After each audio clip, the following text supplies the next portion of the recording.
75 వసంతాలు పూర్తి చేసుకొని 76వ సంవత్సరంలోకి అడుగుడుతున్నటువంటి సందర్భంలో ఈ దేశంలో రాజ్యహింస పెరిగిపోతున్నప్పుడు మనుషులను గుర్తించడానికి ఆధారనిచ్చి, విద్యార్థులను గుర్తించడానికి అపారనిచ్చి, మనుషులను చంపడానికి కగారు పేరుపైన భారత ప్రభుత్వం చేస్తున్నటువంటి లేదా ఈ దేశంలో ప్రజాస్వామ్యం గురించి మాట్లాడుతున్నటువంటి వ్యక్తులపైన, లేదా ఈ దేశంలో మానవ హక్కుల గురించి మాట్లాడుతున్నటువంటి వ్యక్తులపైన, లేదా ఈ దేశంలో న్యాయం కోసం కొట్లాడుతున్నటువంటి వ్యక్తులపైన తమ యొక్క భావాజాలాన్ని రుద్ది ఈ దేశ ద్రోహులుగా ముద్ర వేస్తూ కాన్స్టిట్యూషన్ ఆఫ్ ఇండియాను, భారత రాజ్యాంగాన్ని కూని చేస్తున్నటువంటి సందర్భంలో ఈ దేశంలో పౌర హక్కుల సంఘాలు, అమరుల బంధుమిత్రుల సంఘాలు లేదా ప్రజాస్వామ్య హక్కుల సంఘాలు మాట్లాడాల్సినటువంటి మాటను ఈరోజు ఒక న్యాయాన్ని వంచిస్తే ఏ విధమైనటువంటి దాడి ఎదుర్కొంటారో, సామాన్య ప్రజలు ఏ విధంగా ఇబ్బంది పడతారో అట్లాంటి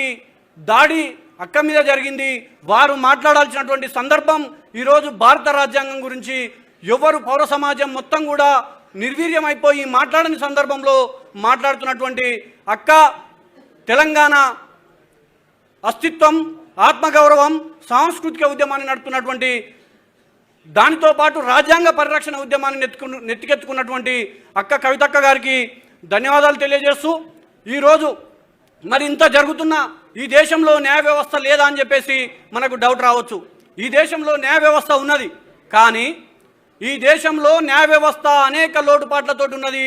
ఆ వ్యవస్థలో ఉన్నటువంటి వ్యక్తులు ఎవరు కూడా అణగారిన వర్గాల నుంచో లేదంటే వివక్ష గురైనటువంటి వర్గాల నుంచో ఆడదాకా పోలేదు. కాబట్టి ఈ దేశంలో న్యాయం ఇంకా వంచనకు గురైతా ఉంది. ఈ దేశంలో చట్టం అమలైతలేదు. అందుకే ఈ రకమైనటువంటి దాడులు లేదా ఎక్కడైనా ఎప్పుడైనా చట్ట ఉల్లంఘనలు జరుగుతూ ఉన్నాయి. అందుకు ప్రధాన కారణం ఈ దేశంలో 1773లో రెగ్యులేటింగ్ చట్టం ద్వారా న్యాయ వ్యవస్థ అమల్లోకి వస్తే, సుప్రీంకోర్టు ఏర్పాటైతే దాన్ని బేస్ చేసుకొని 1774 కలకత్తాలో సుప్రీంకోర్టు ఏర్పాటు జరిగింది.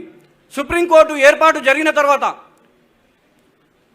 రాజ్యాంగం ఏం చెప్పిందంటే 1950 జనవరి 28న పార్లమెంటులో చట్టం చేసి ఈ దేశంలో సుప్రీంకోర్టును ఏర్పాటు చేయాలనుకున్నప్పుడు పార్లమెంటు చట్టసభలు చేసినటువంటి ఏవైతే సూచనలు ఉన్నాయో ఆ సూచనలకు అనుగుణంగా ఈ దేశంలో న్యాయమూర్తులను పెంచుకోవచ్చు, లేదా ఈ దేశంలో హైకోర్టులను ఏర్పాటు చేసుకోవచ్చు, జిల్లా కోర్టులను ఏర్పాటు చేసుకోవాలని చెప్పేసి చట్టం చెప్పింది, లేదా పార్లమెంట్ చెప్పింది. అయితే ఈ సందర్భంలో ఇప్పటి వరకు కొలీజియం వ్యవస్థను తీసుకొచ్చి ఎక్కడ కూడా న్యాయ వ్యవస్థలో అణగారిన వర్గాల యొక్క గొంతుకలు రాకుండా, ఆ యొక్క సమాజం నుంచి ప్రజలు రాకుండా కేవలం తాతలు పోతే తండ్రులు, తండ్రులు పోతే వారి మనమలు వచ్చేటువంటి వ్యవస్థను ఈ దేశ న్యాయ వ్యవస్థలో కొలీజియం వ్యవస్థ ద్వారా చొప్పించారు.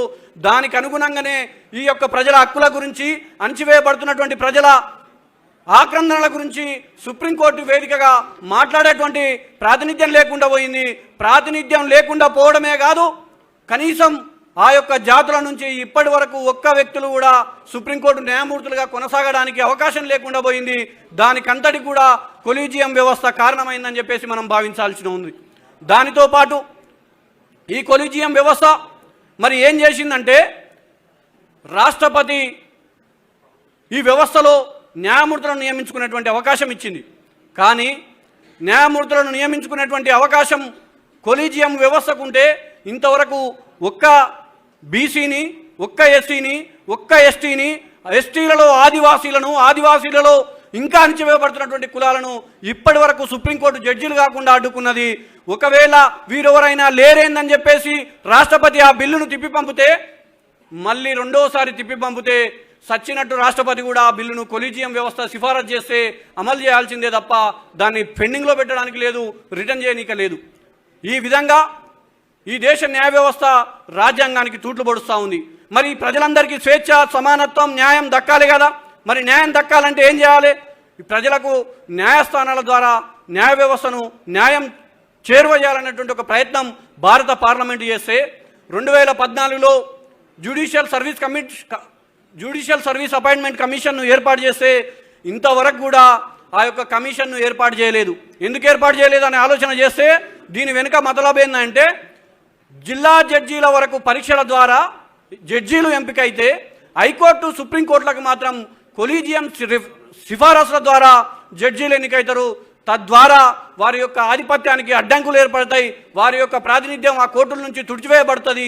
అందుచేత మాత్రమే ఇప్పటి వరకు భారతదేశ అత్యున్నతటువంటి ప్రతినిధుల సభ అయినటువంటి పార్లమెంట్ చేసినటువంటి చట్టాన్ని సుప్రీంకోర్టు ఆమోదించలేదు, దాన్ని తిరిగి పంపించింది. దానితో పాటుగా ఈ రోజు వరకు సుప్రీంకోర్టు అటార్నీ జనరల్గా కానీ సోలిసిటర్ జనరల్గా కానీ ఒక్క మహిళ కూడా ఎన్నిక కాబడలేదు. దీన్ని బట్టి ఎంత వివక్షత ఈ సమాజంలో ఉన్నది. 76వ సంవత్సరంలోకి అడుగుపెడుతున్నటువంటి భారత రాజ్యాంగం ఇన్ని స్వేచ్ఛ, ఇంత హక్కులు, ఇంత న్యాయం జరగాలి ప్రజలకని చెప్పేసి భావిస్తే దీన్ని జరగకుండా అడ్డుపడుతున్నటువంటి వ్యక్తులు ఎవరైనా ఉన్నారని చెప్పేసి మనం ఒక్కసారి పరిశీలించాల్సిన అవసరం ఉన్నది. కాబట్టి దీనితో పాటుగా ఈ రోజు వరకు ఫ్రీ లీగల్ సర్వీస్ ఎయిడ్ ఉంటుంది, వాళ్ళకి ఇంతవరకు లీగల్ సర్వీసును ప్రొవైడ్ చేసే పరిస్థితులు స్థానిక కోర్టులలో లేవు. దానితో పాటుగా నేషనల్ లీగల్ సర్వీస్ అథారిటీ అని ఒకటి ఉంటుంది. మనం ఏ కోర్టుకు పోయినా ఒక 4 అడ్వకేట్లను పెడతారు. వీళ్ళు ఏం చేయాలి? న్యాయం ఎవరికైతే దక్కలేదో, ఎవరికైతే అడ్వకేట్లను పెట్టుకోలేని పరిస్థితి ఉన్నదో వాళ్ళకు న్యాయ సహాయం అందించే ప్రయత్నం చేయాలి.